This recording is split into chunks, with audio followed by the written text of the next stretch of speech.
Morality.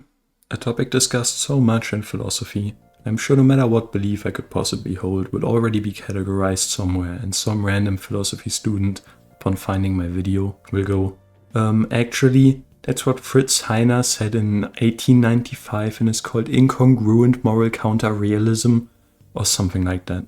But I'm no philosophy student. I have no idea of the theories and I have no idea of the terminology. I'm just a 19-year-old high school graduate with too much time on my hands. And I have always spent a good portion of my free time thinking about all sorts of things. One such thing was morality. Up until maybe 10 to 12 years old, where I started thinking critically, I have always just accepted without much questioning that God was real, God judges whether people are good or evil, and that after death you go into heaven or hell. But once I started my own critical thinking, that rapidly changed. I could no longer just accept things without proof, without logic. I rather quickly into puberty became agnostic. I had no proof God existed, but no proof he didn't exist either. So I simply didn't know. Though if pressed for an answer, I would probably lean into saying I don't think God exists. With this newfound lack of faith came a few new thoughts and feelings, however. For example, I no longer assumed there was an afterlife, and the thought of nothingness still scares me to this very day. Another thought that is actually relevant to this video was that if God didn't exist, there was no absolute basis for what's evil and what's just anymore. So I thought about it, and thought about it, and thought about it. But no matter what I came up with, I couldn't find something objective, something absolute. Even something as simple as murder is wrong could be broken down to a point where you realize that it's not logical at all. Why is murder wrong? Because taking another person's life is wrong. Why is that wrong? Because every person deserves to live. Why? And so on and so on. I'm sure everyone did this at some point, and the end result is one where you can't find any definite answer that isn't God. At least I never heard one nor thought one up. So I changed my thinking a bit. If there is no logical basis for any morality, then is there at least something every human agrees upon? My line of thought was that if morality is a made-up concept to begin with, then if everyone agreed upon the same thing without fail, it would at least approach a sort of absolutism, in that it is an unlogical concept, but one that everyone who made up the concept agrees upon. Kind of like a meter, which is an arbitrarily decided upon distance in space we named, but it is without doubt clear what a meter is and everyone agrees upon it. Or at least I have never heard of someone seriously arguing over a meter being a right or wrong distance.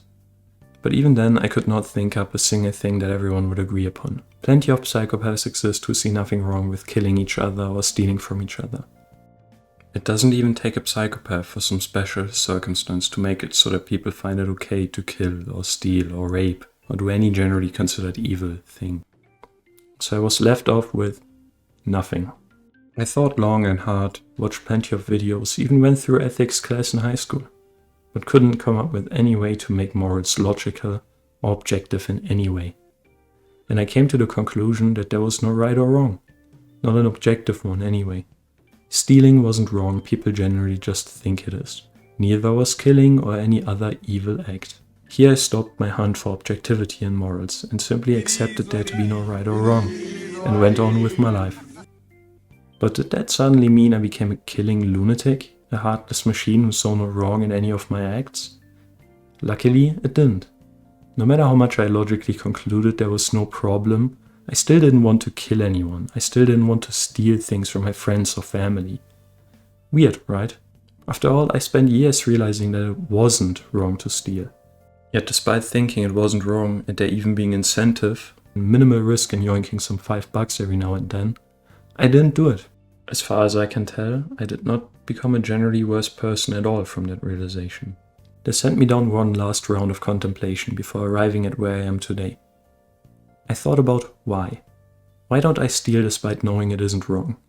And upon simulating the experience of stealing, not the one of getting caught, I found out why. I would feel bad. I would be unhappy with myself. Pretty simple answer for such a long process, and maybe it's unsatisfying to watch the video until now, only to be hit with that. But I realized that my morals were ultimately just based on feeling. On feeling good when you do something like donating, or feeling bad when you do something like stealing. Everything else was just worthless explanations we come up with to satisfy our need for things to make sense, that you wouldn't follow anyhow the second you felt a strong emotion, like Kant's categorical imperative. So I decided to cut out the middleman. I no longer wonder about whether something is good or bad, or at least I don't do so consciously. Instead, I just do what makes me feel good and don't do what makes me feel bad, seeking to be happy rather than to be right. If you liked these videos, show me by subscribing. It would help me out a lot. Regardless, thanks for watching.